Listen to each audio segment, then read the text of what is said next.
जरा इमेजिन करो, अगर तुम्हारे पास एक ऐसी सीक्रेट पावर हो जिससे तुम किसी भी इंसान का माइंड पढ़ सको, उनके इमोशंस, उनकी सोच, उनके डिसीजन, सब कुछ धीरे धीरे तुम्हारे कंट्रोल में आने लगे। तुम्हारा बॉस हो या दोस्त, स्ट्रेंजर हो या क्रश, तुम बिना कुछ बोले उन्हें अपने हिसाब से कंट्रोल कर पाओ। ये सुनने में मैजिक लगता है, लेकिन सच ये है कि ये कोई मैजिक नहीं है, ये है डार्क साइकोलॉजी, जिसे दुनिया के बड़े मैनिपुलेटर्स, लीडर्स और इन्फ्लुएंसर्स यूज करते हैं लोगों को बिना बताए उन्हें कंट्रोल करने के लिए। और आज की इस वीडियो में तुम वही सीखने वाले हो, साइकोलॉजी के वो डार्क टूल्स जो तुम्हें एक ऑर्डिनरी इंसान से एक मास्टर मैनिपुलेटर बना सकते हैं। लेकिन एक वार्निंग है, ये वीडियो बस एजुकेशनल पर्पज के लिए है, तो इसका गलत इस्तेमाल मत करना। अब बात करते हैं पहली ट्रिक की, द क्यूरियोसिटी हाईजैक। साइकोलॉजी कहती है कि इंसान वही चाहता है जिसे करने से उसे मना किया जाए। ये एक सिंपल ट्रुथ है, लेकिन अगर तुमने इसे समझ लिया तो तुम हर किसी के डिसीजन को कंट्रोल कर सकते हो। जैसे अगर किसी से कहा जाए कि पीछे मुड़कर मत देखना, तो उसका दिमाग सबसे पहले वही करेगा, वो पीछे मुड़कर जरूर देखेगा। ठीक वैसे ही अगर मैं तुमसे कहूँ कि इस वीडियो को मत देखना, तो तुम्हारे दिमाग में एक बार जरूर आएगा कि ऐसा क्या है इस वीडियो में जो मुझे नहीं देखना चाहिए, और फिर क्यूरियोसिटी में आकर क्लिक कर दोगे। यही होता है क्यूरियोसिटी हाईजैक, एक ऐसा माइंड गेम जहाँ तुम डायरेक्टली कुछ नहीं बोलते, लेकिन सामने वाला वही करता है जो तुम चाहते हो। अब ध्यान से समझो कि इसका यूज कैसे करना है। मान लो तुम चाहते हो कि तुम्हारा दोस्त तुम्हारा काम करे। अब अगर तुम सीधा बोलोगे कि भाई ये काम कर दे, तो हो सकता है कि वो मना कर दे। लेकिन अगर तुम कुछ ऐसा बोलो कि भाई एक काम था पर छोड़, थोड़ा मुश्किल है, तो शायद नहीं कर पाएगा। और बस यहीं से तुम्हारा गेम शुरू हो जाता है, क्योंकि उसका ईगो हिट होता है और वो खुद को प्रूव करने लगता है कि मैं कर सकता हूँ, और बिना तुम्हारे फोर्स किए वही काम कर देता है जो तुम चाहते थे, जबकि तुमने उसे डायरेक्टली कुछ करने को कहा भी नहीं। तुमने बस उसे मना किया और उसने खुद करने का डिसीजन ले लिया। यही है क्यूरियोसिटी हाईजैक। लेकिन सुनो, जब कभी ये ट्रिक काम ना करे तो अगली ट्रिक का यूज करो, जो कि और भी ज्यादा डेंजरस है।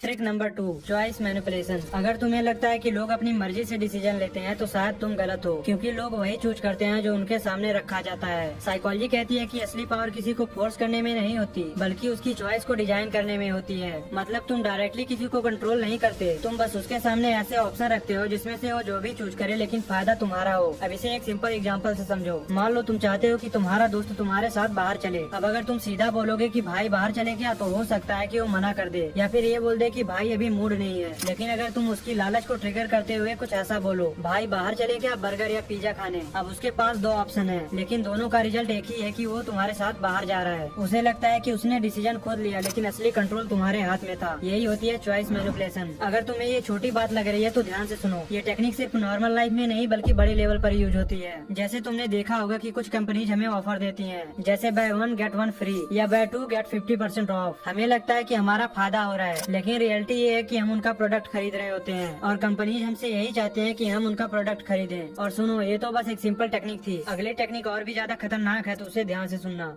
Trick number 3, the guilt trap. Psychology कहती है कि अगर तुम किसी को काम करने के लिए फोर्स करोगे, तो हो सकता है कि वो मना कर दे, लेकिन जब उसे गिल्ट फील होता है तो वो खुद ही झुक जाता है, क्योंकि गिल्ट एक ऐसा इमोशन है जो इंसान को अंदर से कंट्रोल करता है। तुमने मूवीज में कई बार सुना होगा, हीरोइन कहती है कि तुम मुझसे प्यार ही नहीं करते, और बस हीरो तुरंत पिघल जाता है। ध्यान से देखो तो यहाँ हीरोइन फोर्स नहीं करती, वो सिर्फ गिल्ट क्रिएट करती है, और इसी इमोशन का यूज करके तुम किसी को भी कंट्रोल कर सकते हो। अब सुनो कि इसका इस्तेमाल कैसे करना है। मान लो तुम चाहते हो कि तुम्हारा दोस्त तुम्हारा काम करे। अब अगर तुम सीधा बोलोगे कि भाई ये काम कर दे, तो हो सकता है वो इग्नोर कर दे या फिर मना कर दे। लेकिन अगर तुम कुछ ऐसा बोलो कि भाई ये काम थोड़ा सा मुश्किल है और टाइम भी लेगा, लेकिन कोई बात नहीं, चाहे कोई मेरा साथ दे या ना दे, मैं खुद ही कर लूंगा, बस इतना सुनते ही उसके दिमाग में एक थॉट आएगा, ये मेरा दोस्त है, मैं इसे अकेला नहीं छोड़ सकता, और बिना किसी फोर्स के वो खुद बोलेगा कि रुक, मैं तेरी हेल्प करता हूँ, और तुम्हारा काम कर देगा। यही होता है गिल्ट ट्रैप, जिसमें तुम सामने वाले को पुश नहीं करते, तुम बस उसके अंदर गिल्ट का प्रेशर क्रिएट करते हो। लेकिन एक बात याद रखना, अगर तुम हर जगह गिल्ट का यूज करोगे तो लोग तुमसे दूर होने लगेंगे, इसलिए इसका यूज लिमिट में करो। और हाँ, अभी 2 ट्रिक्स बाकी हैं जो कि और भी ज्यादा पावरफुल हैं, तो उन्हें ध्यान से सुनना।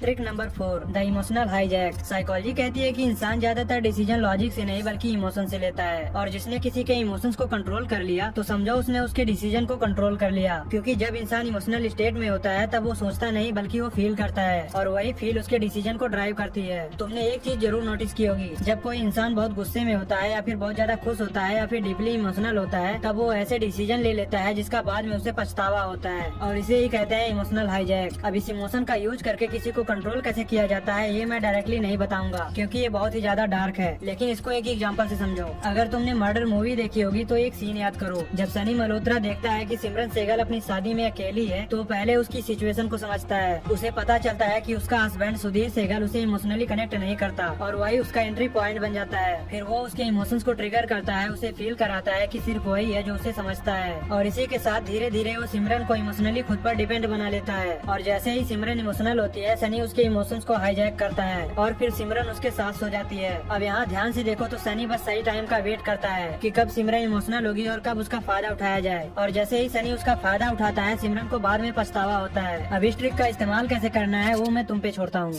Trick number 5, unspoken control. Psychology कहती है कि सबसे ज्यादा पावर उन लोगों के पास होती है जो ज्यादा नहीं बोलते। हाँ, तुमने बिल्कुल सही सुना, जो लोग कम बोलते हैं वही ज्यादा पावरफुल होते हैं। सोचो, जब तुमसे कोई गलती हो जाती है और तुम्हारी मम्मी तुम्हें डांटती है तो तुम तुरंत डिफेंसिव हो जाते हो या फिर उनका जवाब देने लगते हो। लेकिन जब पापा कुछ नहीं बोलते, सिर्फ एक नजर डालते हैं और फिर चुपचाप चले जाते हैं, तो अंदर ही अंदर तुम हिल जाते हो। वो साइलेंस मम्मी की डांट से भी ज्यादा हैवी होता है, क्योंकि इंसान का दिमाग साइलेंस को टॉलरेट ही नहीं कर पाता। क्योंकि जब सामने वाला कुछ नहीं बोलता तो तुम्हारे दिमाग में 1000 सवाल चलने लगते हैं। लाइक, क्या वो मुझसे नाराज है, क्या उन्हें सब पता चल गया, या फिर क्या मैं पकड़ा गया। और फिर यही प्रेशर कंट्रोल बन जाता है, क्योंकि साइलेंस एक इंडिविजुअल प्रेशर क्रिएट करता है जो किसी भी आर्गुमेंट से ज्यादा पावरफुल होता है। अब समझो कि इसका यूज कैसे करना है। जैसे अगर तुम्हें किसी फ्रेंड से सच निकलवाना है तो बार बार पूछने की जरूरत ही नहीं, बस इतना बोलो कि मुझे सब पता है और उसके बाद चुप हो जाओ। जितनी देर तुम साइलेंट रहोगे उतना ही उसके दिमाग में प्रेशर आएगा और एक टाइम के बाद वो खुद ही सच बोल देगा।